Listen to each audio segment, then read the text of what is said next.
ऐतिहासिक, धार्मिक व शैक्षणिक क्षेत्र असणाऱ्या बाहुबली कुंभोज रोडवरील रस्त्याची दुरावस्था कोणाला दिसणार का?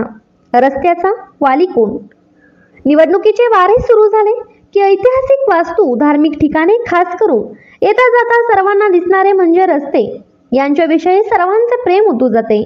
बऱ्याचदा चांगल्या गुळगुळीत असणाऱ्या रस्त्यांना देखील पुन्हा एकदा जेसीबीने उकरून त्यांच्यावर गुळगुळीत रस्ता करून मेकअप करून नटवण्याचा प्रयत्न केला जातो।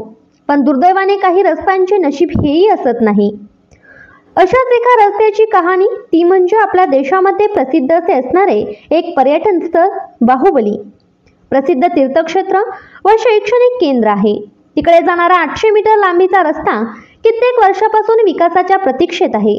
बिचारा या गावाला अनेक भागातून येणारे यात्रेकरू, विविध शैक्षणिक सहली, छोट्या मोठ्या नेत्यांची वारंवार असणारी वहिवाट, इतकेच नव्हे अनेक छोट्या मोठ्या वाहनांच्या वाहतुकीसोबतच उसाच्या सीझनमध्ये प्रचंड लोड असणाऱ्या वाहनांची मोठ्या प्रमाणात असणारी वाहतूक आणि यामुळेच दररोज हजारोंच्या संख्येने शाळेला पायी, सायकलने, बसने येणारे हजारो संख्येने असणारे विद्यार्थ्यांची गैरसोय, या दरम्यानच असणारे एक ज्येष्ठ नागरिकांसाठी असणारे एक आश्रमस्थान आणि सतत होणारे छोटे मोठे अपघात, ही कित्येक वर्षापासूनची दुर्दशा झाली आहे।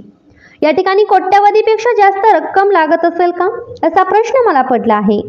आणि अशा अवस्थेत मोठमोठ्या तोंडातून, मोठमोठ्या भाषणातून निदान माझी आठवण तरी कोणाला होईल का, इतकी केविलवाणी आशा या बिचाऱ्या रस्त्याला आहे। परिणामी निवडणुकीच्या रणधुमाळीत एका तरी राजकीय पक्षाच्या उमेदवाराला किंवा नेत्याला या रस्त्याची कळकळी येईल का व हजारो विद्यार्थ्यांच्या वाहतुकीची व रस्त्याची समस्या सुटेल का, असा प्रश्न कुंभोजसह परिसरातील सर्वसामान्य नागरिकांतून व्यक्त होत आहे।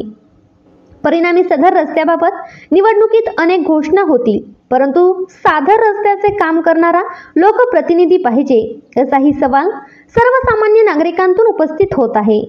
VIP न्यूज मुख्य संपादक विनोद शिंगे, कुंभोज।